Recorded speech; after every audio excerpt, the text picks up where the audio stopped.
সংসারে সকলে উঁচুতে উঠতে চায়, কেউ নত হতে চায় না। ভেবে দেখুন, আপনি একটা পথে হাঁটছেন, আপনি দেখতে চাইছেন যে আপনি সঠিক পথে হাঁটছেন কিনা, পায়ের নিচে কাঁটা পড়ে আছে কিনা। কিভাবে দেখবেন? আপনাকে সেই মাথা নত করেই দেখতে হবে। এর অর্থ কি?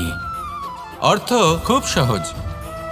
প্রত্যেকবার নত হওয়া অনুচিত নয়, সেটা কোনোভাবেই সম্মানহানি নয়।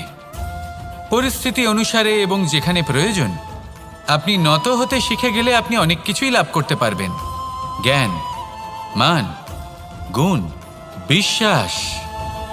সেই জন্য প্রয়োজন এবং পরিস্থিতি অনুসারে নত হতে শিখুন, এতে অনুচিত কিছুই নেই।